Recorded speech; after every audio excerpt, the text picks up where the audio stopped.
90 দিনের মধ্যেই নতুন রাষ্ট্রপতি নির্বাচন, আলোচনায় বিএনপির একাধিক সিনিয়র নেতা। কাতারের আমিরকে প্রধানমন্ত্রীর চিঠি, বাংলাদেশে বিনিয়োগের আহ্বান।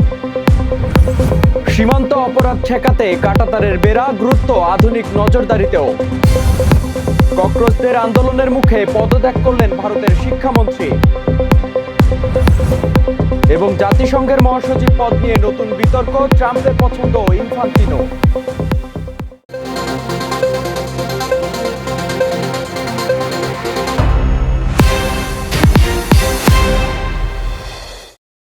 স্বাগত প্রাইম টিভি সংবাদে, আপনাদের সঙ্গে আছি আমি নাজমুল গাজী। দেখছিলেন সংবাদ শিরোনাম, এবারে বিস্তারিত।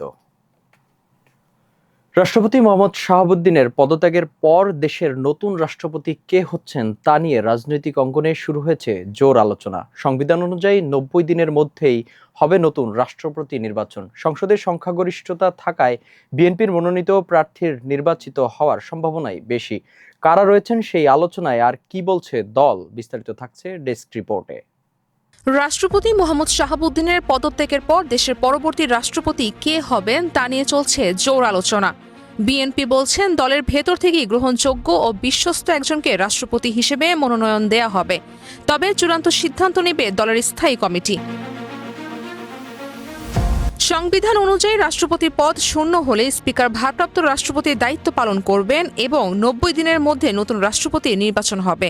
সংসদে সংখ্যাগরিষ্ঠতা থাকায় বিএনপির মনোনীত প্রার্থী নির্বাচিত হওয়ার সম্ভাবনাই সবচেয়ে বেশি। আলোচনায় রয়েছে মির্জা ফখরুল ইসলাম আলমগীর, ডক্টর খন্দকার মোশাররফ হোসেন, ডক্টর মঈন খান, নজরুল ইসলাম খান, গয়েশ্বর চন্দ্র রায়, স্পিকার হাফিজউদ্দিন আহমদ এবং আলতাফ হোসেন চৌধুরীর নাম। দলীয় নেতারা বলছেন রাজনৈতিকভাবে অভিজ্ঞ, নৈতিকভাবে গ্রহণযোগ্য এবং দলের প্রতি বিশ্বস্ত ব্যক্তিকে রাষ্ট্রপতি করা উচিত। তবে শেষ পর্যন্ত সিদ্ধান্ত আসবে বিএনপির সর্বোচ্চ নীতি নির্ধারণী ফোরাম থেকেই। রাজিয়া সুলতানা কেয়া, প্রাইম টিভি। বর্তমান সরকার স্বনির্ভর, সমৃদ্ধ ও প্রযুক্তি নির্ভর বাংলাদেশ গড়ে তুলতে কাজ করছে বলে জানিয়েছে প্রধানমন্ত্রী তারেক রহমান। সকালে রাজধানীর তেজগাঁয়ের 2 দিনব্যাপী ন্যাশনাল সেমিকন্ডাক্টর সিম্পোজিয়াম ও রোবোটিক্স সামিটের উদ্বোধনী অনুষ্ঠানে তিনি বলেন, 2030 সালের মধ্যে সেমিকন্ডাক্টর খাতে থেকে রপ্তানি আয়ের লক্ষ্যমাত্রা অর্জনে সরকার কাজ করছে। এ সময় তিনি জানান, সেমিকন্ডাক্টরকে জাতীয় অগ্রাধিকার খাত হিসেবে বিবেচনা করা হচ্ছে। এই শিল্পের বিকাশে সমন্বিত উদ্যোগের পাশাপাশি ব্যবসা বান্ধব পরিবেশ গড়ে তুলতে ইতিমধ্যে বিভিন্ন পরিকল্পনা বাস্তবায়ন শুরু হয়েছে। এছাড়া চলতি বাজেটে সেমিকন্ডাক্টর শিল্পে ব্যবহৃত সব ধরনের কাঁচামালের উপর শুল্ক প্রত্যাহারের সিদ্ধান্তের কথাও তুলে ধরেন তিনি। বর্তমান সরকার এমন একটা বাংলাদেশ গড়তে চায় যে বাংলাদেশটি হবে স্বনির্ভর, সমৃদ্ধ এবং প্রযুক্তি নির্ভর। বাংলাদেশে বিনিয়োগ বাড়াতে কাতারের প্রতি আনুষ্ঠানিক আহ্বান জানিয়েছেন প্রধানমন্ত্রী তারেক রহমান। কাতারের আমিরের উদ্দেশ্যে পাঠানো এক চিঠিতে বিনিয়োগ ও অর্থনৈতিক সহযোগিতা আরও সম্প্রসারণের আহ্বান জানান তিনি। ম্যানিলায় অনুষ্ঠিত এক দ্বিপক্ষীয় বৈঠকে চিঠিটি হস্তান্তর করেন পররাষ্ট্রমন্ত্রী ডক্টর খলিলুর রহমান। হাসান মাসুদের রিপোর্ট, জানাচ্ছেন রাজিয়া সুলতানা। প্রধানমন্ত্রী তারেক রহমান কাতারের আমিরের কাছে পাঠানো এক চিঠিতে বাংলাদেশে বিনিয়োগের আহ্বান জানিয়েছেন। উপসাগরীয় দেশটির সঙ্গে অর্থনৈতিক সম্পর্ক আরও জোরদারের অংশ হিসেবে এই আহ্বান জানান তিনি। পররাষ্ট্র মন্ত্রণালয়ের এক সংবাদ বিজ্ঞপ্তিতে জানানো হয়, দক্ষিণ পূর্ব এশিয়ায় treaty of amity and cooperation TSC এর 50তম বার্ষিকী উপলক্ষে ফিলিপাইনের রাজধানী ম্যানিলায় আয়োজিত অনুষ্ঠানের ফাঁকে কাতারের পররাষ্ট্র প্রতিমন্ত্রী সুলতান বিন সাদ আল মুরাইখির সঙ্গে দ্বিপক্ষীয় বৈঠকে পররাষ্ট্রমন্ত্রী ডক্টর খলিলুর রহমান কাতারের আমিরকে লেখা প্রতিমন্ত্রীর চিঠিটি হস্তান্তর করেন। বৈঠকে দুই দেশের দীর্ঘদিনের বন্ধুত্বপূর্ণ সম্পর্ককে আরও এগিয়ে নেওয়ার লক্ষ্যে পারস্পরিক স্বার্থ সংশ্লিষ্ট বিভিন্ন দ্বিপক্ষীয় বিষয় নিয়ে আলোচনা হয়। টিএসসির 50তম বার্ষিকী উপলক্ষে ম্যানিলায় অনুষ্ঠিত বিভিন্ন কূটনৈতিক কর্মসূচিতে অংশগ্রহণের অংশ হিসেবে এ বৈঠক অনুষ্ঠিত হয়েছে। রাজিয়া সুলতানা কেয়া, প্রাইম টিভি। মিয়ানমার সীমান্তের ঝুঁকিপূর্ণ 108 কিলোমিটার এলাকায় কাঁটাতারের বেড়া নির্মাণের পরিকল্পনা নিয়ে চলছে আলোচনা। বিশ্লেষকদের মতে এতে অনুপ্রবেশ, মানব পাচার এবং ইয়াবা সহ সীমান্ত অপরাধ নিয়ন্ত্রণে কার্যকর ভূমিকা রাখা সম্ভব হবে। বাংলাদেশ ও মিয়ানমারের 171 কিলোমিটার সীমান্ত জুড়ে রাখাইন সংঘাত এবং রোহিঙ্গা সংকট নতুন নিরাপত্তা চ্যালেঞ্জ তৈরি করছে। এ পরিস্থিতি সরকার নিরাপদ, স্বেচ্ছায় ও মর্যাদাপূর্ণ রোহিঙ্গা প্রত্যাবাসনের দাবিতে আগের অবস্থানে রয়েছে। এদিকে ভারতের সীমান্ত দীর্ঘদিনের সীমান্ত হত্যা ও অনুপ্রবেশও বাংলাদেশের জন্য বড় উদ্বেগের বিষয়। এ নিয়ে দুই দেশের মধ্যে নিয়মিত চলছে আলোচনা। বিশ্লেষকদের মতে কাঁটাতারের বেড়ার পাশাপাশি আধুনিক নজরদারি ব্যবস্থা, সীমান্তরক্ষী বাহিনীর সক্ষমতা বৃদ্ধি এবং কার্যকর কূটনৈতিক উদ্যোগই দীর্ঘমেয়াদে সীমান্ত নিরাপত্তা নিশ্চিত করতে গুরুত্বপূর্ণ ভূমিকা রাখবে। 2024 সালের জুলাইয়ের আজকের এই দিন ছিল দেশ জুড়ে এক অস্থির সময়। কোটা সংস্কার আন্দোলনকে ঘিরে কয়েকদিনের সংঘর্ষ, প্রাণহানি আর ব্যাপক ক্ষয়ক্ষতির পর 2024 সালের 25 জুলাই দেশ জুড়ে পরিস্থিতি স্বাভাবিক করার চেষ্টা আরও জোরদার করা হয়। রাজধানী সহ দেশের বিভিন্ন স্থানে বাড়ানো হয় নিরাপত্তা ব্যবস্থা। সীমিত পরিসরে খুলতে শুরু করে সরকারি বেসরকারি প্রতিষ্ঠান। 26-এর এই দিনে ফিরে দেখা যাক 24-এর সেই দিনের ঘটনা প্রবাহ। জানুন হাসান মাসুদের প্রতিবেদনে। কোটা সংস্কার আন্দোলনকে কেন্দ্র করে টানা কয়েকদিনের সহিংসতার পর 2024 সালের 25শে জুলাই রাজধানী ঢাকাসহ দেশের বিভিন্ন এলাকায় সেনাবাহিনী, বিজিবি, পুলিশ ও র্যাবের যৌথ টহল অব্যাহত থাকে। গুরুত্বপূর্ণ সরকারি স্থাপনা, বিদ্যুৎ কেন্দ্র, সেতু, টেলিযোগাযোগ অবকাঠামো এবং অন্যান্য গুরুত্বপূর্ণ স্থাপনায় নিরাপত্তা আরও জোরদার করা হয়। এই দিন কারফিউ আংশিক শিথিল হওয়ায় সীমিত পরিসরে অফিস, আদালত, ব্যাংক এবং বিভিন্ন ব্যবসা প্রতিষ্ঠান তাদের কার্যক্রম শুরু করে। রাজধানী সড়কে যানবাহনের সংখ্যা কিছুটা বাড়লেও সর্বত্র ছিল কড়া নজরদারির মধ্যে। সাম্প্রতিক সংঘর্ষে ক্ষতিগ্রস্ত সরকারি স্থাপনা, মেট্রো রেলের অবকাঠামো এবং অন্যান্য স্থাপনা পুনরুদ্ধারের সংশ্লিষ্ট সংস্থাগুলো তাদের কাজ শুরু করে। একই সঙ্গে ক্ষয়ক্ষতির হিসাব নিরূপণ এবং পুনর্গঠনের পরিকল্পনাও চলতে থাকে। এদিকে সহিংসতার ঘটনায় জড়িতদের শনাক্ত করে আইনের আওতায় আনতে অভিযান অব্যাহত রাখে আইনশৃঙ্খলা রক্ষাকারী বাহিনী।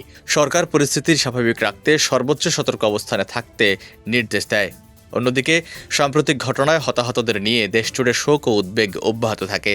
বিভিন্ন মহল শান্তি, সংযম ও দ্রুত স্বাভাবিক পরিস্থিতি ফিরিয়ে আনার আহ্বান জানায়। জুলাইয়ের এই দিনটি ছিল সহিংসতা পরবর্তী বাংলাদেশকে স্বাভাবিক জীবনে ফিরিয়ে আনার প্রচেষ্টার একটি গুরুত্বপূর্ণ অধ্যায়। কঠোর নিরাপত্তা ব্যবস্থার মধ্যেই ধীরে ধীরে সচল হতে শুরু করে দেশের প্রশাসনিক ও অর্থনৈতিক কার্যক্রম। ধীরে ধীরে পরিস্থিতি স্বাভাবিকের দিকে গেলেও দেশের মানুষের মনে তখনও বয়ে গেছে উদ্বেগ আর অনিশ্চয়তা। 2024 সালের জুলাইয়ের সেই ঘটনাবহুল সময়ের স্মৃতি আজও বাংলাদেশের ইতিহাসে গুরুত্বপূর্ণ অধ্যায় হয়ে রয়েছে। Hasan Masud, prime TV. চাঁপাইনবাবগঞ্জের চারালডাঙ্গা সীমান্ত দিয়ে 7 জনকে বাংলাদেশ পুশ-ইনের চেষ্টা ব্যর্থ হয়েছে। বিজিবির কড়া টহল এবং বাধার মুখে তাদেরকে ভারতের অভ্যন্তরে ফিরিয়ে দেয় বিএসএফ। শুক্রবার রাতে গোমাস্তাপুর উপজেলার চারালডাঙ্গা সীমান্তে ঘটনা ঘটে। নওগাঁ 16 বিজিবি ব্যাটালিয়নের অধিনায়ক লেফটেন্যান্ট কর্নেল মোহাম্মদ আরিফুল ইসলাম মাসুম জানান, বর্তমানে সীমান্তের শূন্যরেখা থেকে 150 গজ ভারতের ভেতরে ওই 7 জনের আর কোনো চলাচল দেখা যাচ্ছে না। এর আগে শুক্রবার সকাল 6:30টার দিকে ভারতের 12 বিএসএফ ব্যাটালিয়নের সদস্যরা 7 জন পুরুষকে বাংলাদেশে ঠেলে পাঠানোর চেষ্টা করলে বিজিবির টহল দল তাদের বাধা দেয়। পরে তারা ভারতের অংশের শূন্যরেখায় অবস্থান নেয়। বিজিবি জানিয়েছে, যে কোনো অনাকাঙ্ক্ষিত পরিস্থিতি মোকাবেলায় সীমান্তে তারা সর্বোচ্চ সতর্কতা অবস্থান করছে। থানচির সাঙ্গু নদীতে নৌকাডুবির ঘটনায় এখনও নিখোঁজ রয়েছেন এক পর্যটক। প্রবল স্রোতের মধ্যে দুর্ঘটনার পর 12 জন প্রাণে বাঁচলেও একজনের কোনো খোঁজ মেলেনি। প্রশাসন ও স্থানীয়দের যৌথ প্রচেষ্টায় চলছে উদ্ধার অভিযান। ঘটনাটি আবারও পার্বত্য অঞ্চলের নদীপথে পর্যটন ভ্রমণের নিরাপত্তা নিয়ে নতুন করে উদ্বেগ তৈরি করেছে। বিস্তারিত জানাচ্ছেন বিথিরানী মণ্ডল। বান্দরবনের থানচি উপজেলায় সাঙ্গু নদীতে নৌকাডুবির ঘটনায় এক পর্যটক নিখোঁজ হয়েছেন। শুক্রবার সন্ধ্যার দিকে উপজেলার রাজাপাথর এলাকায় এই দুর্ঘটনা ঘটে। প্রশাসন ও স্থানীয় সূত্রে জানা যায়, 13 সদস্যের একটি পর্যটক দল তিন্দু থেকে লাংলোক চরনার উদ্দেশ্যে নৌকায় রওনা হয়েছিল। পথের মধ্যেই রাজাপাথর এলাকায় পৌঁছালে সাঙ্গু নদীর তীব্র ও প্রবল স্রোতের কবলে পড়ে নৌকাটি ডুবে যায়। ঘটনার পরপরই নৌকায় থাকা 12 জন পর্যটক সাঁতরে এবং স্থানীয়দের সহযোগিতায় নিরাপদে তীরে উঠতে সক্ষম হন। তবে একজন পর্যটক নদীতে ভেসে গিয়ে নিখোঁজ রয়েছেন। তাৎক্ষণিকভাবে নিখোঁজ ওই পর্যটকের নাম ও পরিচয় জানা সম্ভব হয়নি। তাকে উদ্ধারের অভিযান অব্যাহত রয়েছে। বিথিরানী মণ্ডল, প্রাইম টিভি, ডেস্ক রিপোর্ট। এবারে আন্তর্জাতিক প্রসঙ্গ। ভারতের শিক্ষামন্ত্রী ধর্মেন্দ্র প্রধান পদত্যাগ করেছেন। দুপুরে প্রধানমন্ত্রী নরেন্দ্র মোদীর কাছে পদত্যাগপত্র জমা দেওয়ার পর সামাজিক যোগাযোগ মাধ্যম এক্সে নিজেই এ তথ্য নিশ্চিত করেন। এক্সে দেওয়া পোস্টে ধর্মেন্দ্র প্রধান বলেন, প্রথম দিন থেকে তিনি ঘটনার দায় স্বীকার করেছেন। শিক্ষার্থীদের উদ্দেশ্যে লেখা চিঠিতে তিনি জানান, জাতীয় ঐক্য অটুট রাখা কোনো শিক্ষার্থীর ভবিষ্যৎ যাতে আইনি জটিলতায় আটকে না যায় এবং তারা যেন পড়াশোনা ও ক্যারিয়ার গঠনে মনোযোগ দিতে পারে, সেই বিবেচনায় তিনি পদত্যাগ করেছেন। মেডিকেল ভর্তি পরীক্ষা, নিটের প্রশ্নপত্র ফাঁস এবং শিক্ষাক্ষেত্রে দুর্নীতির প্রতিবাদে 1 মাসের বেশি সময় ধরে দিল্লি যন্তর মন্তরে আন্দোলন চালিয়ে আসছিল শিক্ষার্থীরা। ককরোচ জনতা পার্টির ব্যানারে গড়ে ওঠা এই আন্দোলন দেশ জুড়ে ব্যাপক সমর্থন তৈরি করে। শুক্রবার আন্দোলনকারীদের সঙ্গে সরকারের দ্বিতীয় দফার বৈঠকে 2টি দাবিতে নীতিগত সম্মতি মিললেও শিক্ষামন্ত্রী পদত্যাগের দাবিতে অনড় ছিলেন শিক্ষার্থীরা। 24 ঘন্টার আলটিমেটাম দেওয়ার একদিনের মধ্যেই পদত্যাগের ঘোষণা দিলেন ধর্মেন্দ্র প্রধান। মধ্যপ্রাচ্যে দিন দিন আরও জটিল হয়ে উঠছে পরিস্থিতি। যুক্তরাষ্ট্রের টানা সামরিক অভিযান, ডোনাল্ড ট্রাম্পের নতুন করে আরও বড় হামলার হুমকি এবং এর জবাবে ইরানে কঠোর পাল্টা অবস্থান পুরো অঞ্চলকে ঠেলে দিয়েছে আরও অনিশ্চয়তার দিকে। দুই পক্ষের পাল্টাপাল্টি হামলায় বাড়ছে যুদ্ধের আশঙ্কা, আর সেই সঙ্গে বিশ্বজুড়ে বাড়ছে উদ্বেগ। ইরান ও যুক্তরাষ্ট্রের চলমান এই উত্তেজনার সর্বশেষ পরিস্থিতি নিয়ে বিস্তারিত জানাচ্ছেন আরিফুল ইসলাম। মধ্যপ্রাচ্যে আবারও বেড়েছে যুদ্ধের উত্তাপ। ইরানের বিরুদ্ধে আরও বড় ধরনের সামরিক অভিযানের হুমকি দিয়েছেন মার্কিন প্রেসিডেন্ট ডোনাল্ড ট্রাম্প। এমন পরিস্থিতিতে ইরানের উপর যুক্তরাষ্ট্রের হামলা টানা 13তম দিনে গড়িয়েছে। মার্কিন সেন্ট্রাল কমান্ড সেন্টকম জানিয়েছে, ইরানের সামরিক কমান্ড কেন্দ্র, ড্রোন মজুত কেন্দ্র, যোগাযোগ নেটওয়ার্ক, উপকূলীয় নজরদারি কেন্দ্র এবং সামুদ্রিক সক্ষমতাকে লক্ষ্য করে একাধিক হামলা চালানো হয়েছে। তাদের দাবি, এসব অভিযানের উদ্দেশ্য ছিল আইআরজিসির সামরিক সক্ষমতা দুর্বল করা এবং আন্তর্জাতিক বাণিজ্যিক জাহাজ চলাচলের নিরাপত্তা নিশ্চিত করা। এদিকে ইরানের কেশম দ্বীপ, খুজেস্তান প্রদেশের রাজধানী আহভাজ, আন্দিমেশক ও ওমিদিয়া শহর সহ বিভিন্ন এলাকায় বিস্ফোরণের খবর পাওয়া গেছে।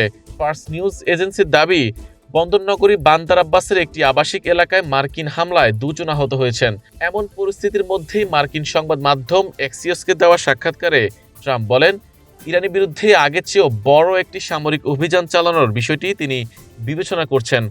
তার ভাষায়, সিদ্ধান্ত প্রায় চূড়ান্ত এবং যুক্তরাষ্ট্র এই জন্য পুরোপুরি প্রস্তুত। অন্যদিকে ইরানও পাল্টা হামলা অব্যাহত রেখেছে। দেশটির পররাষ্ট্রমন্ত্রী আব্বাস আরাকচির সতর্ক করে বলেছেন, ইরানের অবকাঠামো বা সার্বভৌমত্বের উপর যে কোনো হামলার জবাব যেমন কর্ম তেমন ফল নীতিতেই দেওয়া হবে।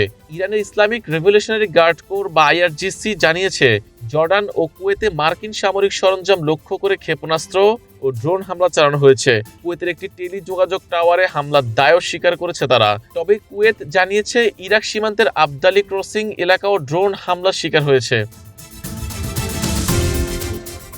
এদিকে ইরানের সেনাবাহিনীর মুখপাত্র মোহাম্মদ আকরামিনিয়া বলেছেন, যুক্তরাষ্ট্রের হামলা যতদিন চলবে ততদিনই পাল্টা জবাব দিতে থাকবে ইরানের সশস্ত্র বাহিনী। ক্রমবর্ধমান এই সংঘাতে পুরো মধ্যপ্রাচ্য জুড়ে নতুন করে অস্থিরতা তৈরি হয়েছে। একই সঙ্গে বিশ্ব জ্বালানি বাজার ও আঞ্চলিক নিরাপত্তা নিয়ে উদ্বেগও বেড়েছে। Ariful Islam, prime TV, news desk. এবারে খেলার খবর। জাতিসংঘের মহাসচিব পদ বিশ্বের সবচেয়ে প্রভাবশালী কূটনৈতিক দায়িত্বগুলোর একটি। সেই পদে কে আসছেন তা নিয়ে যখন আন্তর্জাতিক অঙ্গনে চলছে নানা হিসাব নিকেশ, তখন আলোচনায় উঠে এসেছে একেবারে ভিন্ন এক নাম। বিশ্ব ফুটবলের নিয়ন্ত্রক সংস্থা ফিফার সভাপতি জিয়ান্নি ইনফান্তিনোকে নিয়ে শুরু হয়েছে নতুন জল্পনা। মার্কিন প্রেসিডেন্ট ডোনাল্ড ট্রাম্পের সমর্থন, আন্তর্জাতিক কূটনীতির হিসাব আর বিশ্বকাপকে ঘিরে বিতর্ক, সব মিলিয়ে বিষয়টি এখন আলোচনার কেন্দ্রবিন্দু। তবে এই আলোচনার কতটা বাস্তবসম্মত আর কতটা রাজনৈতিক বার্তা তা নিয়ে বিস্তারিত থাকছে ডেস্ক রিপোর্টে। 2026 ফিফা বিশ্বকাপটা যেন বিতর্কে রাঙিয়েছে পক্ষপাত আর ভুল সিদ্ধান্তে। আর সেই বিতর্কের মূল মাস্টারমাইন্ড হিসেবে আলোচনায় আসে ফিফা সভাপতির নাম। যুক্তরাষ্ট্রের তারকা ফুটবলার ফলেরান বালোগান লাল কার্ড খেয়ে পরের ম্যাচে খেলার সুযোগ পায়। মূল বিতর্কটা শুরু হয় তখনই। নিষেধাজ্ঞার মাসুল হিসেবে পরের ম্যাচে কিভাবে খেলার সুযোগ পায় আমেরিকান এই ফুটবলার, তা নিয়ে শুরু হয় বিশ্বজুড়ে আলোচনা। এ ব্যাপারে ফিফার নীতি লঙ্ঘনের অভিযোগ তুলে মানবাধিকার ভিত্তিক প্রচারণা সংস্থা ফেয়ার স্কোয়ার আইওসির কাছে অভিযোগ করেন। প্রতিবেদনে বলা হয়, মার্কিন প্রেসিডেন্টের হস্তক্ষেপের কারণেই নাকি বদলেছে ফুটবলের দীর্ঘদিনের নীতি। তবে সবচেয়ে চমকপ্রদ ব্যাপার হলো, অভিযোগের তীর যেখানে তীব্রতা পাওয়ার কথা সেখানে আসে উল্টো সুর। আন্তর্জাতিক অলিম্পিক কমিটি আইওসি ফিফা সভাপতি জিয়ান্নি ইনফানিন্তোর বিরুদ্ধে তদন্তের দাবি নাকচ করে দিয়েছে। সংস্থাটির ভাষ্য, উত্থাপিত অভিযোগটি ফিফার অভ্যন্তরীণ শাসন ব্যবস্থা ও সিদ্ধান্ত গ্রহণের সঙ্গে সম্পর্কিত, তাই এই বিষয়ে তদন্ত করার এখতিয়ার তাদের নেই। এদিকে নরওয়ে ফুটবল ফেডারেশন বিষয়টিকে গভীর উদ্বেগের বলে উল্লেখ করেছে। সংস্থাটি জানিয়েছে, ফিফার নৈতিকতা কমিটির কাছে আনুষ্ঠানিক অভিযোগ দায়ের করা হবে কিনা সে বিষয়ে পরবর্তী বোর্ড সভায় সিদ্ধান্ত নেওয়া হবে। আরিফুল ইসলাম, ইয়ান স্পোর্টস। এই ছিল প্রাইম টিভি সংবাদে। এতক্ষণ সঙ্গে থাকার জন্য ধন্যবাদ সবাইকে।